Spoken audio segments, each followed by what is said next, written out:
Hey everyone, welcome back to my channel. My name is Leah Catherine and this is Leah Sees Movies, and I just saw Dune. It was my cup of tea.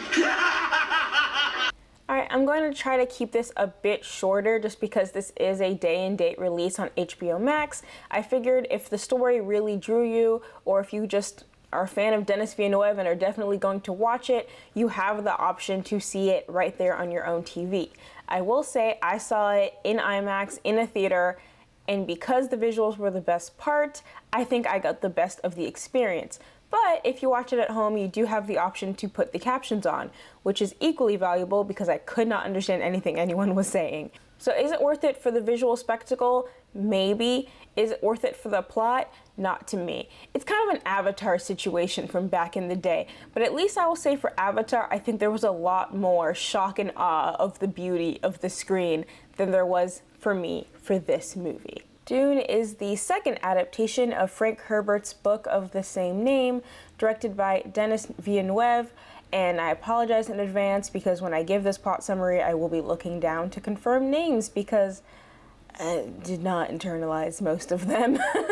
Dune takes place in the future following Timothée Chalamet as Paul Atreides of House Atreides, a strong political family in an intergalactic empire, kind of a feudal setup but in future space.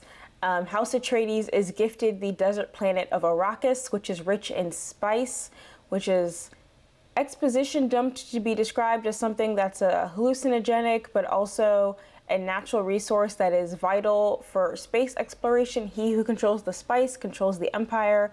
Just, that's really all you need to know. It's really important. Everybody wants it. It's unobtainium from Avatar, but it turns your eyes blue if you live around it for too long. House Atreides is given Arrakis after it is taken away by their enemy family, the Harkonnens, which kind of incites the flames that had been brewing between the two houses up until that point. Dune is listed as an inspiration for Game of Thrones, and you can definitely see that as you watch the movie. You'll find yourself making comparisons. They're House Stark, and the Harkonnens are like the Lannisters. But unlike Game of Thrones, where you are plunged into this world, but you are presented it from so many different angles, this feels like if you'd watch Game of Thrones, but only from Ned Stark's perspective. And that's it. You didn't see what the Lannisters were planning. You didn't know what Dany was up to. You didn't know about any... Just only what Ned knows is what we know. Actually, incorrect, because we do see scenes from the Harkonnen, this enemy family, but all they basically say in every scene is, "Ah, man, I really, really hate the Atreides family. Can't wait to go kill them and get revenge for taking our stuff. Yeah." And like there's really no greater depth to it. Are there other political families? One assumes so, but we're not introduced to them. There's no mention of, well, Atreides betrayed us, or, you know, the Atreides took our land, but if we negotiate with this house and this house, this will happen. If the Emperor does this, this will happen. We don't even see the Emperor. It's just such a limited perspective. It makes it hard to feel big and expansive when our perspective is so narrow. It made it very hard for me to get deeply involved into this world because I was like, okay, I only have one person to really follow, who's Paul. So I can just kind of take what he knows and stick around for the ride. I don't get any kind of omniscient view. And then if the only character you have is Paul, So while there's mention of a lot of greater, more interesting parts of this empire, specifically the Bene Gesserit, which are these weird, magical, mystical cult of witch nuns. They can kind of see the future, and they're kind of breeding the one. They clearly have some power, but you don't really know their goals. And they're by far the most interesting aspect. Like, you show me a witch nun with magical powers, and I'm like, absolutely, tell me more. And the movie goes, no. No, we won't. Rebecca Ferguson plays Lady Jessica Atreides, the Duke's wife and Paul's mother, and she's also a former member slash... I can't tell if there's really a former for the Bene Gesserit. It seems like a kind of lifelong situation. But she definitely has these connections to the mystical arts. She has her own motivations that were not fully we're not fully understanding of them as they're presented. She clearly keeps her secrets close to her chest, and she really only reveals them as the situation becomes more dire for House Atreides. But for most of the movie, she's Selyse Baratheon. And I mean that as an insult. 1.5 hours into the movie, and I know because I checked, she does something interesting. Before that, she's connected to something interesting, but refuses to explain how or why. The hero, the one, is Paul Atreides, who is definitely tied into whatever mystic prophecy the Bene Gesserit are trying to fulfill. His mother has clearly imbued him with a lot of magical power he does not yet know how to wield, and at the same time he's being groomed for leadership by his father. He's the chosen one. Like, it's really... It's not anything particularly unique as far as fantasy or sci-fi storytelling goes. You watch the movie and you're like, yes, this is what I expect from this character. While the planet of Arrakis is being used as a political trading card, it is actually home to a native desert people called the Fremen, who are used to living in the desert and amongst the spice, and their proximity to which has caused their signature glowing blue eyes.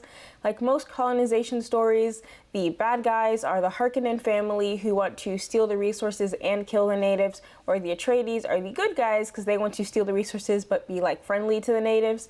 Definitely steal the resources, but you know, with respect. A lot of people have commented on the fact that in this clear allegory to the Middle East, to Western quest and invasion for oil, that there aren't any Middle Eastern actors portraying the Fremen. In fact, they are led by Javier Bardem. It does a thing where it's a pretty diverse group, but it doesn't necessarily match the environment. And of course, the leadership role is still a white dude. The same way House Atreides is very diverse on a poster. But the leader, the main character, is Timothée Chalamet. Performance-wise, I think, it's a cast of very talented actors, so I may not necessarily have enjoyed the character they were playing, i.e. Rebecca Ferguson, but I don't think it's because she did a bad job portraying the character. By all accounts, what she put into the role is exactly how the character is depicted in the novel, so that's nothing against her. My kind of lack of enthusiasm for Timothée Chalamet's performance, I feel like most 1960s era Chosen One stories would garner this kind of performance. I don't think switching out the actor, who may have been a more believable fighter, I don't think it would have made him more engaging as a protagonist. He's just good at stuff. I would say by far the most interesting actors was actually Jason Momoa, who actually has life and presence on screen.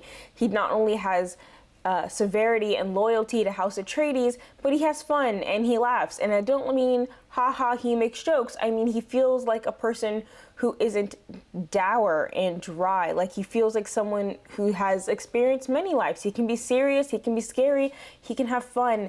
And that was really needed in a movie where everyone is very, very serious and grim all the time.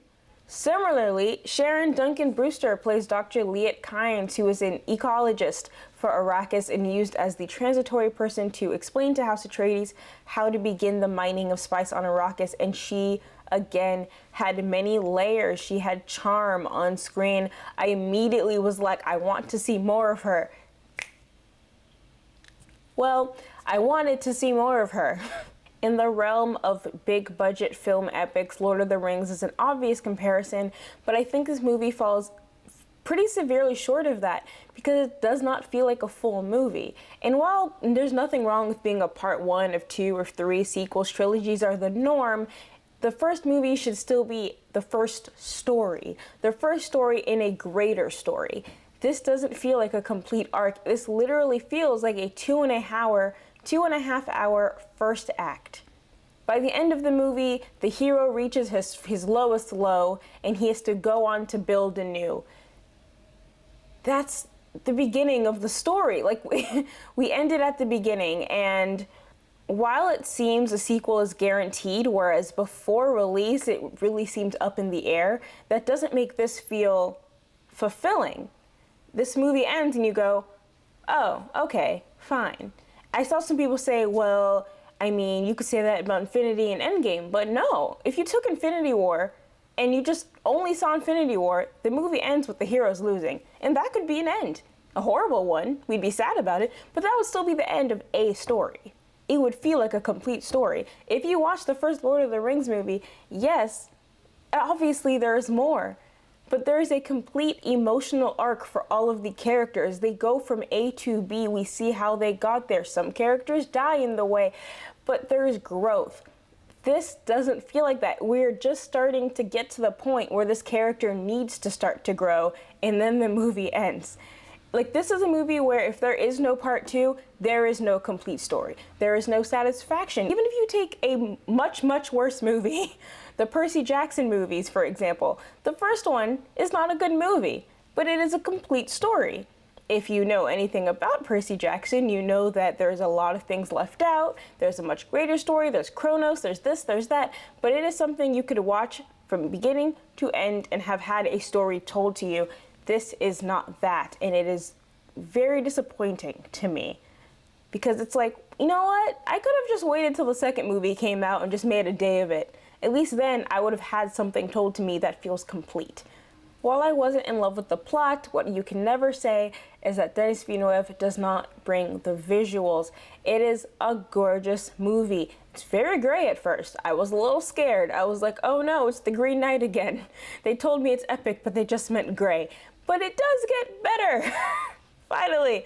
Benefits of a desert planet, there really isn't room for gray. Everything is then orange. What I will say, though, is despite how good this movie looks, and it does look good, please do not get me wrong, I don't think any of it blew my mind. It was a succession of very good shots, which is an A across the board, but I can't think of any shot where I was like, whoa. And that is such an amazing feeling to be in a theater on a huge IMAX screen where something just makes you physically like stop and go, I just want to take in what my eyes are seeing right now. And I didn't really have any of those moments, but I did see a lot of things that are going to end up on the One Perfect Shot Twitter. And that's good too. They give Zendaya the dead wife treatment without having even met her yet. This was future dead wife visions, and they weren't anything interesting or complex. They were just her walking through the desert being pretty, her looking to the side, a kiss in a cave. Very cute, but not anything worth marketing. They did not market Charlotte Rampling to this degree, and she had the exact same amount of screen time. I hope they paid her for that. That's all I can say, I guess, because on the whole, I thought Dune was a gorgeously shot, well-acted kind of performance of a movie. It felt like all of the parts came together, but the sum was not greater than that of its parts.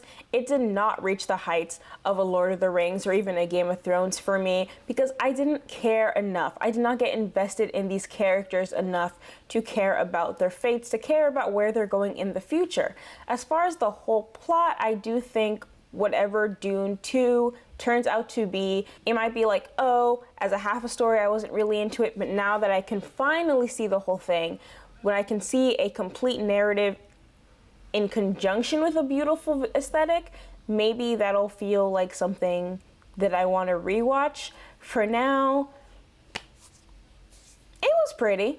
Alright guys, thank you so much for watching. If you enjoyed this, please like, subscribe, comment, etc. If you don't want to do any of that, but you've watched all the way to the end of this video, thank you so much. I still really appreciate you. You can follow me on Twitter at Leah Sees Movies, and I'll catch you guys next time. Peace!